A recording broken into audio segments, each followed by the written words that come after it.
don't know about the second island. You see, believe it or not, most of what has been documented as canon for Site B is still relatively mysterious in nature, and while newer information such as the illegally bred species from 1999 has been confirmed over the last few movies, there's an even bigger question that could allude to a secret that I don't see too many people talking about, and that's the fact that when it comes to something like InGen's list that we all heard about from Jurassic Park 3, or really any dinosaur field guide or experimentation cloning that's gone down on that island, we literally don't know the facts surrounding any of this information at all. What we do know to be company secrets happen to be the revival of a few select extinct species, like the Ceratosaurus, Spino, Corythosaurs, and Ankies from the third movie. But these were all animals that we barely got any information on even being cloned, and the only confirmation for their existence happened to be from eyewitness accounts of Alan Grant and the Kirbys after surviving Jurassic Park 3.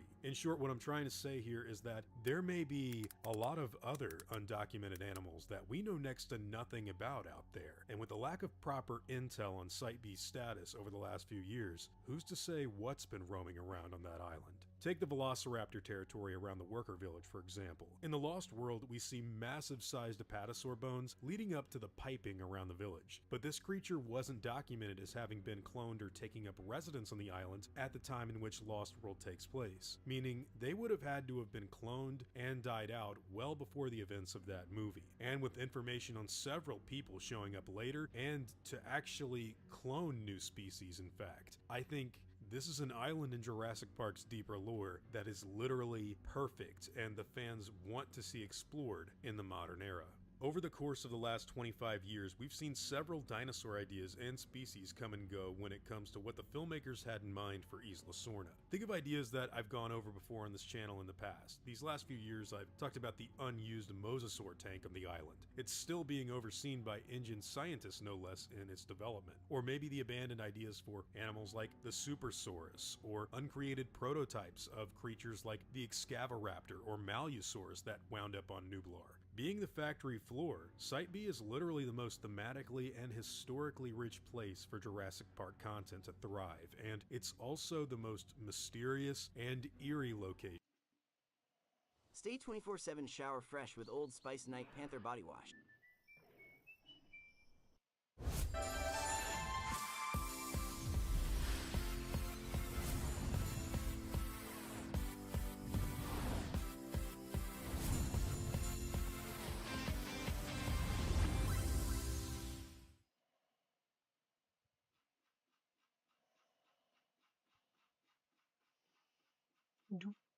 The brand new game Jurassic Park Survivor has just had its trailer released, and from that I've solved some of the mysteries and part of the story already, and believe you me, you're not going to want to miss any of this. Like, whose claw marks are these? Why is she in a dock? How does she even escape the island? Well, I have all them answers in today's video. Now, if you haven't already, I highly recommend checking out my full breakdown on all the Easter eggs which were missed in the trailer. With that, then you can come back to this with a full host of knowledge and get into the theory work with me. With that being said, let's cover off the first mystery of the trailer, the mysterious claw marks on the inside of the visitor center. Now, at first glance, you wouldn't really bat an eyelid because it's claw marks, dinosaurs loose on an island, dinosaurs loose in the visitor center. Makes sense, right? Well, actually, on closer inspection, you'd be completely wrong, because the only dinosaurs we've seen in the visitor center thus far is the Velociraptor, Dilophosaurus, and the legendary Tyrannosaurus Rexy, and neither of these, I believe, are the ones who made the claw marks. Now, let me continue and hear me out. First of all, let's cover off the most obvious one, the T-Rex. Now, the T-Rex, simply put, cannot have made these markings on that wall.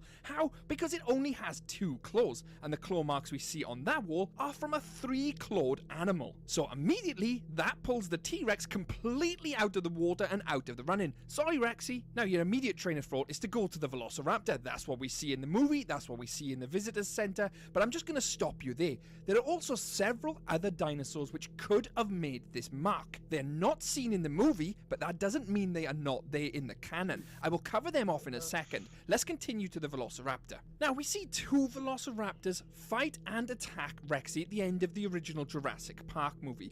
both of these velociraptors die to their injuries, and at no point during that fight sequence do we see any velociraptor attack, miss an attack, or even go towards and attack a pillar. And the way the timeline is set up in this game, which is directly after the events of the first movie, literally probably the next day, and with 2 velociraptors dead and the other one left in the freezer, the logical explanation is we do not see a velociraptor make these markings, and there wouldn't be one left in the visitor center to make them. So with the 2 main suspects out the way, what animal could it possibly be? Now, during the original 1993 Jurassic Park film, we see Dennis Nedry actually steal the embryos. One of those embryos are for a Metrocanthosaurus, which is a planned attraction for Jurassic Park. Now, this dinosaur was a very large dinosaur indeed and would be extremely powerful. There's evidence to suggest that they were keeping one or was planning on keeping one in Jurassic Park, and would make sense to bring it back into the canon for this game. Now, we do know that baryonyx was also planned for Jurassic Park, as InGen had created 5 baryonyx in the InGen compound in Isla Sorna. It was planned to live in its own planet for phase 1 of Jurassic Park. The claws would fit perfectly because they have 3 cord limbs, would be powerful enough to hit that entire pillar and make the markings, but sadly it never made it to Isla Nublar. The paddock was there on Isla Nublar. Its paddock was located near a river, which could have supplied its residents with fish to eat. It is unknown, however, if there were any surviving wild populations on Isla Sorna after Hurricane Callisto hit the island, and even if there was, why would they then transport them to Isla Nublar? Unless they did so before the hurricane hit, but there's no evidence for this, so again we'll be saying at this stage it was not the baryonyx. Another potential we have and is confirmed canon in the 1993 film is the Proceratosaurus. It was one of the dinosaurs that Dennis Nedry stole during the 1993 incident, and can actually be seen in the embryo storage unit. Further to this, a paddock was actually created before the 1993 incident and was ready for the dinosaur to be put inside of it. Whether it was in there or not, it is unknown. Further to this, as confirmed by an InGen file leaked by the Dinosaur Protection Group, the only viable embryos on Nublar were all destroyed due to water damage in the cold room during the incident. So although it does fit the bill with the claws, it's highly unlikely the Proceratosaurus was on the island or even made these marks in the visitor center. But there is one dinosaur I believe definitely could have made them, has the potential to be on Isla Sorna, fits the game, fits the semi-aquatic profile we can see in a lot of the trailer, and even has his strength to put his claws through solid concrete like we see in them claw marks. Because a smaller dinosaur such as the Velociraptor, although has very sharp claws, they're nowhere near as big as the marks we see on the wall, and they certainly wouldn't have the force to rip through solid concrete like that. It would have to come from such a more bigger, more powerful animal. Not to take anything away from the Velociraptors, because they are killers. Now, although we don't actually see it feature as an embryo in the movie like the other dinosaurs, the Suchomimus was originally planned to be an attraction at Jurassic Park on Isla Nublar, and we know the dinosaur was present because it was recreated by InGen for Masrani Global's corporation New Jurassic World. And in Jurassic Park 3, Dr. Grant and Billy mistake the Spinosaurus for a Suchomimus. Although not as big as a T-Rex, the limbs definitely fit the profile to be able to make them marks in the solid concrete and have the claw infrastructure capable of doing so. It fits the bill perfectly in my eyes. It also fits the theme of the game where we tend to see a lot of water areas in the trailer. Now obviously this is just going off the trailer and we're only seeing a snippet, but if there's definitely a water zone as we see them going through on this little barge, a Suchomimus enclosure would definitely fit the bill. And let's not forget, Jurassic Park did actually plan semi-aquatic and aquatic themed rides. Realistically though, with the evidence we have, it's either going to be A, the baryonyx, because that was actually planned, had a paddock, and potentially could make the marks in the wall, or B, the Suchomimus. Whichever way you look at it, it makes sense for them to bring in a new dinosaur into this game. Otherwise, it's going to be rather stale because we know the antagonist animals of the game, a raptor and the T-Rex. Oh, and a Dilophosaurus. There would be no surprises. They will need to add something else in there into the canon, which is canon, so therefore, baryonyx or Suchomimus. This leads me into the story behind this game. We obviously know she was a doctor, she was left behind after the evacuation, and never escaped the island. Which begs the question, why was she left behind from the evacuation?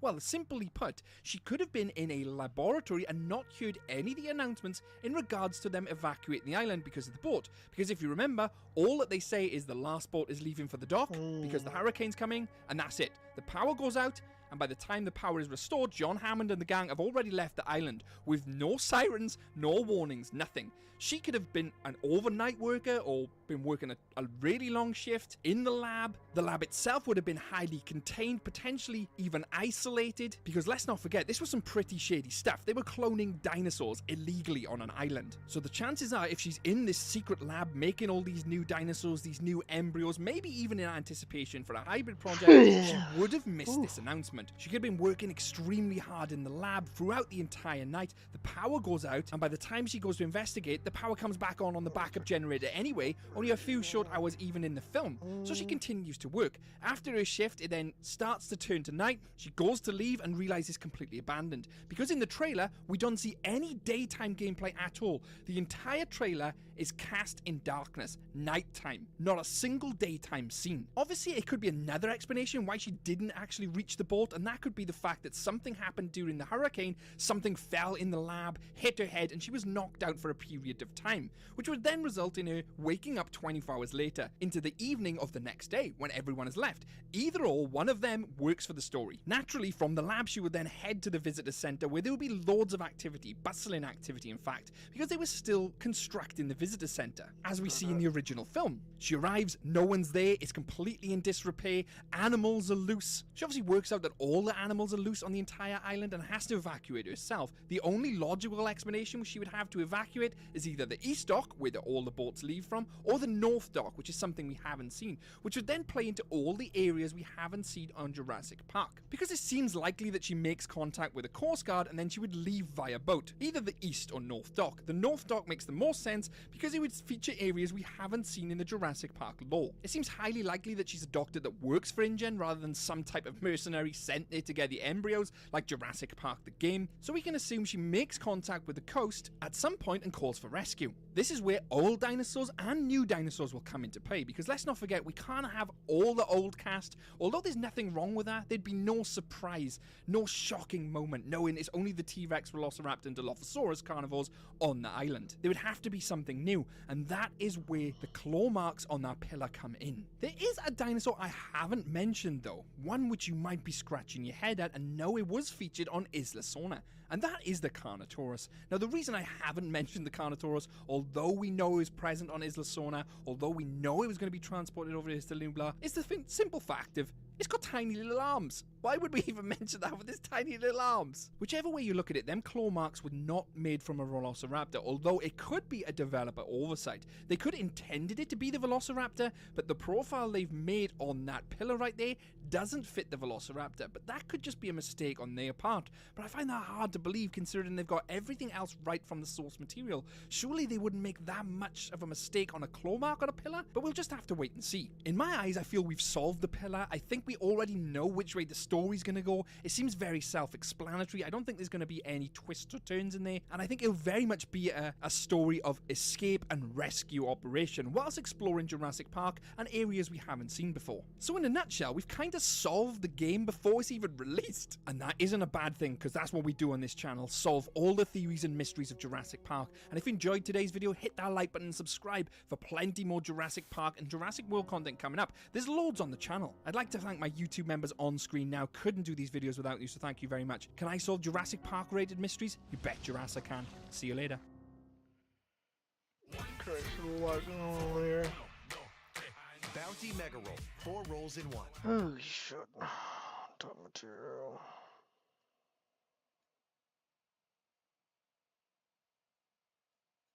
Ben Hildebrand, Eric Kirby's stepfather, but how did he really die in Jurassic Park 3? Many people have tried to speculate, theorize, and even come up with their own ideas on how Ben actually died, but the real answer is something far more terrifying than you ever would have thought. As we know, Ben and Eric become marooned on Isla Sorna after the boat they were paragliding on crashes into rocks and they drift through the air towards the island's jungle. At some point following this ordeal, the two finally land on Isla Sorna and were both forced to resort to basic survival skills. During the landing, their parachute became snagged on a tree branch, leaving Ben and Eric hanging.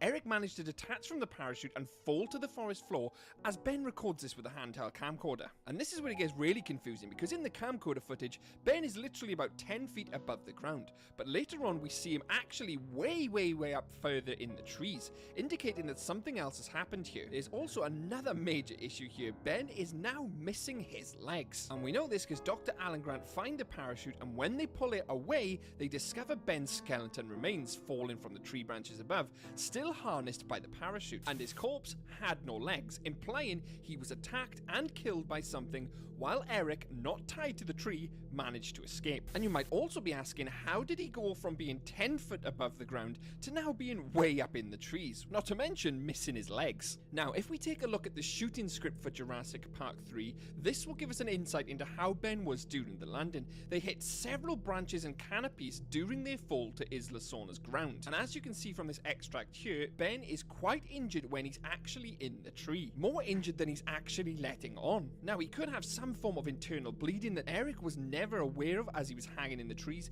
and that could have potentially have killed him off. This is near enough confirmed in Jurassic Park Survivor, where Eric goes into details on the fall himself, and this is what he says. "I remember hanging there, Ben telling me everything was going to be alright, then looking at him and knowing that wasn't true. He'd been injured in the fall." In Jurassic Park 3, we see the Spinosaurus relentlessly hunting the humans across the entirety of Isla Sorna. For over 20 years, this has been debated by most of the fandom as to why the Spinosaurus relentlessly hunts them, and the real reason was something you'd never expect. Throughout the course of Jurassic Park 3, the cast for some reason relentlessly bump into the Spinosaurus. Wherever they go, the Spinosaurus seems to appear.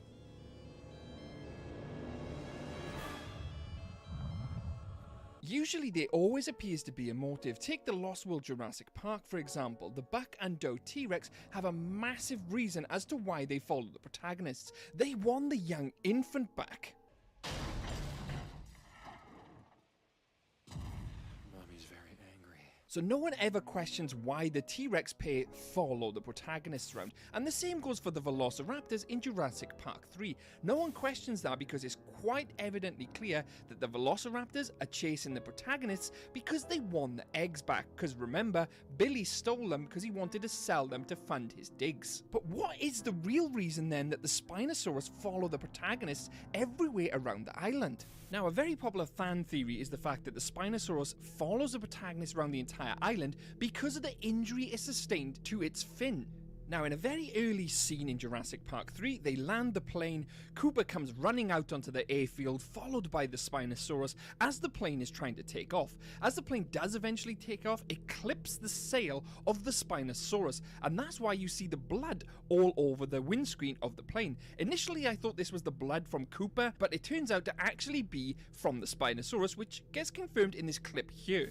Yeah, we were trying to take off, and we clipped the tail of a Spinosaurus, and he's mad. Okay, let's take a look. Here we go. Now that does definitely give motive to a degree for the Spinosaurus to initially start hunting, but to completely follow them around the entire island, there has to be some bigger, stronger connection, much like the Velociraptors and the T-Rex pair, because we also know that the Spinosaurus is fiercely territorial. So why would it leave its territory and pursue the protagonist around the entire island? Additionally, the Spinosaurus actually wound up with two carcasses, one of that the T-Rex had killed, and also what the Rex had been eating. It would go against every instinct in its body as a carnivore to abandon such a huge meal and chase the humans, if it wasn't for another ulterior motive, one stronger than simply revenge on it having its dorsal fin attacked.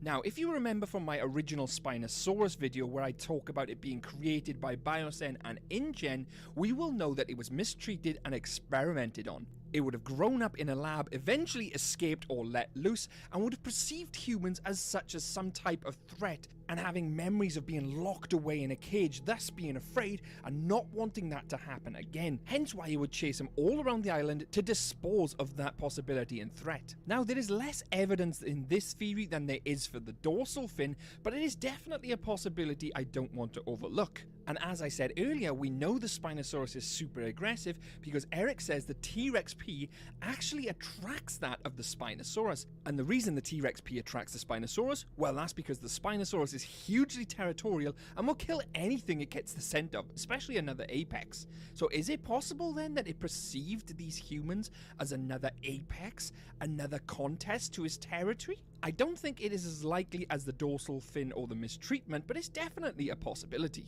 Now, we all know of the mess that was the Jurassic Park 3's production and script, as they were continuously writing the script as they were filming it. It was a complete mess of a production. So the continuity and storytelling isn't really a strong point of Jurassic Park 3, or the fact that the Spinosaurus is following them everywhere, but there is a massive indication as to why they did follow it in the early production of Jurassic Park 3. Now, in an interview with Ricardo Delago, who worked on Jurassic Park 3 and was one of the writers and producers, he talked about as to why the Spinosaurus was so aggressive and as to how Cooper had blood all over his arm. But during this interview with Ricardo, it is actually said that the original plan as to why the Spinosaurus followed the humans around the entire island was indeed down to revenge, but a certain type of revenge. So let me continue to explain. The original plan and in the script was the fact that there was going to be a baby Spinosaurus. And I do remember sort of volunteering the idea that, hey, maybe one of the Mercs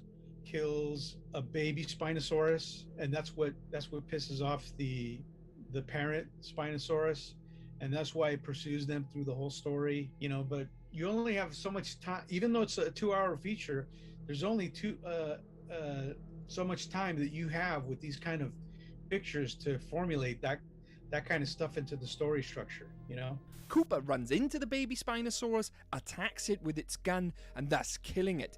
The mother/father Spinosaurus sees this happen and has a massive vendetta against the humans because of this. And in a nutshell, that would make complete sense as to why the Spinosaurus was then following the cast around the island. But they decided to cut this from the movie because they felt it was too similar to the Buck and Rex scene in the Lost World Jurassic Park, and they also had the Velociraptors chasing the protagonist everywhere to have their eggs returned. A very similar scenario to the Spinosaurus after them because of its baby. Now, unfortunately, this was never put into the final film because they went for the other option, which was the dorsal fin attack scene, which doesn't make much sense. I would have much rather the Spinosaurus have a clear motive, as such as the revenge for them killing its baby. It would also have that emotional connection to the Spinosaurus as to why he was so aggressive, why he hunted them, and in a nutshell, would have made much more sense. It would add even more depth to the fight scene with the T-Rex. Nothing stands in the way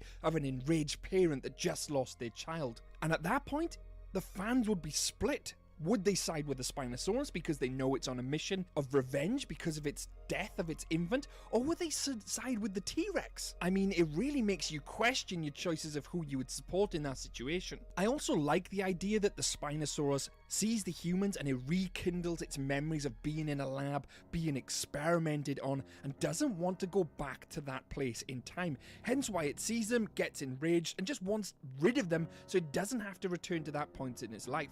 It could have remembered all the times it was experimented on, poked, prodded, and everything else in between, being brought up in a lab and seeing everything else around it. Heck, they could have even mashed the two stories together. It would have been fantastic, and it would have definitely improved the mess of the script that was Jurassic Park 3. Universal, I'm free if you want to hire me. There would have also been a cool, parallel link to the Kirbys, believe it or not, because the Kirbys are obviously looking for their missing son and don't want anything to happen to it, and the Spinosaurus was also out to protect its young/child. A clear parallel link going on there. Now, of course, this is not what happens in the final movie, and it is such a shame, so we can only really go on what was in the final movie, which was the Spinosaurus' dorsal fin/side being hit by the propeller's blade, and thus causing it to go on a rampage, following them throughout the entire island. It is nowhere near as interesting as the baby Spinosaurus or the backstory in the laboratory, but that is factually why the Spinosaurus went after the humans on the entire island. But it does give us another question which has to be asked. Who made the Spinosaurus? Why they made the Spinosaurus? And why was it not in the Lost World Jurassic Park? If you want to know the answer to them questions, check out these videos on the channel. I've also just launched a Five Nights at Freddy's theory channel as well, so head on over there, guys, if you like Five Nights at Freddy's. Subscribe and watch the channel because the support does really help. We're trying to grow that channel as well. I'm Shadows, hope you've enjoyed it. Don't forget to like, don't forget to subscribe for more Jurassic World related content, and thank you patrons and YouTube members. I'll see you guys all in the next one. Cheers now, bye-bye. In Jurassic Park 3, we see the mercenary Cooper run out from the tree line. He's obviously injured, but what happened to him and how was he injured? And was it even the Spinosaurus? The answer may actually shock you. Now, if you all cast your minds back to the beginning of Jurassic Park 3, you see all the gang land in the plane, the Kirbys get out, and Amanda is using her megaphone to try and find her lover and long-lost son. A terrible idea on a dino-infested island. You may as well be ringing the dinner bell for a huge buffet. Almost immediately after this, you see the mercs coming out of the plane heavily armed to the teeth and going into the jungle. This is where we get our first look into the legendary Spinosaurus. It's a bad idea! What's a bad idea? What was that? Two of the mercenaries come running out of the jungle and you know something horrific has gone down. But there was no information as to what actually happened in that jungle scene. After the mercs come running out, we know they board the plane in a massive hurry and we hear gunshots in the distance. Cooper's a professional, he can handle himself. Presumably, them gunshots came from Cooper, but we will talk about that later. They board the plane and they go to leave, but not before us seeing an extremely badly injured Cooper in the jungle and then coming out from the tree line. You can see his arm there is heavily damaged and you all know what happens next.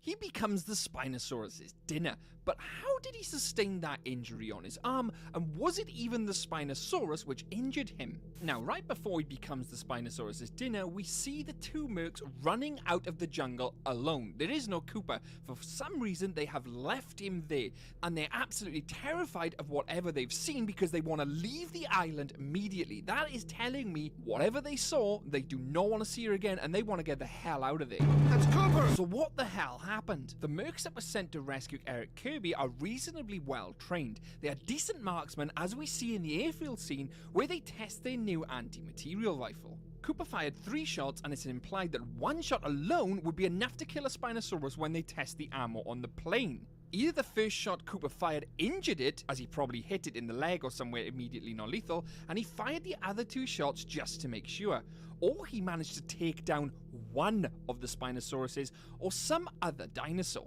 Now, there is a theory out there that there was a second, maybe even a third Spinosaurus, because the reason the mercs fled was because they were ambushed by a second or third Spinosaurus, hence Cooper's arm bleeding. If they were out of armor or something else caused problems for their weapons, they could have run earlier and Cooper wouldn't have had to been in the situation where he would have been close enough to the dinosaur to mess with his arm. There is literally no gunshot wounds on the Spinosaurus following Grant and co throughout the entire movie. So did Cooper miss a massive dinosaur the size of a flipping house, or did he attack and kill something else? And let's not forget, these mercs knew dinosaurs were on the island. They were prepared to see one. They came packing powerful arsenals. Do you think they would just pack up and flee at the sight of one Spinosaurus? Probably not. Something else must have happened to scare them that bad and to leave immediately. Looking at Cooper's arm may tell us more about what actually happened in the jungle. First contact with the animal would have had to have been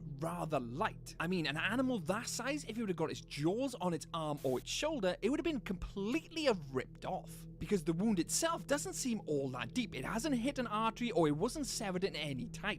And we even see him gripping his wound while running full speed out of the jungle. So if the Spinosaurus did attack him, it would have to hit him with his claws or maybe even his feet.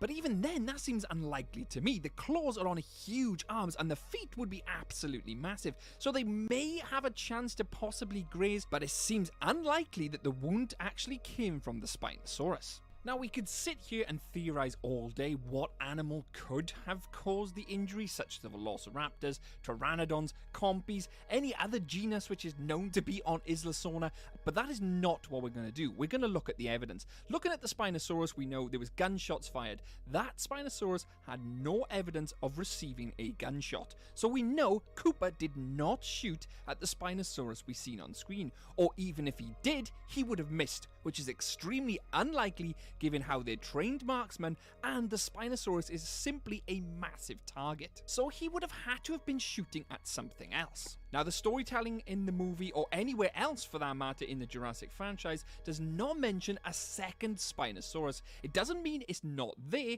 but it is not mentioned anyway. So we will not be saying that a Spinosaurus, or a second Spinosaurus, was present during this time. But let's look at Cooper for some more evidence. I mean, he just had an encounter with a Spinosaurus. Being in the vicinity, if it did attack him, is there any way possible he would be able to outrun a Spinosaurus whilst injured? It's impossible. The fact that he travelled through that jungle, leaving the encounter with the Spinosaurus, is unbelievable in my eyes. So for him to encounter a Spinosaurus, get attacked, and then run away, basically outrunning a Spinosaurus, just doesn't seem feasible. So the Spinosaurus causing that wound, we can categorically say that Spinosaurus did not cause the wound on Cooper. So what did? Take a listen to this.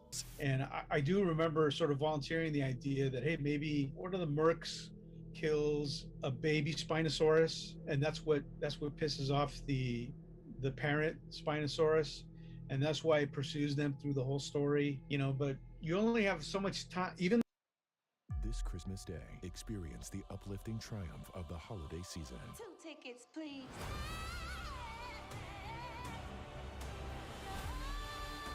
It's time for you to see the world. The Color Purple, rated PG-13. The Lost World Jurassic Park and Jurassic Park 3 were both set on Isla Sorna. And whether or not you like Jurassic Park 3, personally I liked it, the Spinosaurus is one of the most popular dinosaurs in the entire franchise. Not to mention one of the most controversial ones. So where was it then during the events of the Lost World Jurassic Park? Now, as you know, the Lost World Jurassic Park and Jurassic Park 3 were both featured on Isla Sorna, and many people are left confused because the fauna and landscapes are completely different in both movies. And not to mention, the Spinosaurus featured in Jurassic Park 3 is arguably the most powerful and destructive dinosaur we see in the entire franchise, so it leaves many people confused on the timelines, locations of Jurassic Park 3 as opposed to the Lost World. And the fact that a dinosaur as destructive as the Spinosaurus is nowhere to be seen in the Lost World Jurassic Park. Now, one of the many common answers is the fact that both movies are set on different parts of the island. Now, Isla Sorna is an absolutely massive island, so it is feasible that it could have different biomes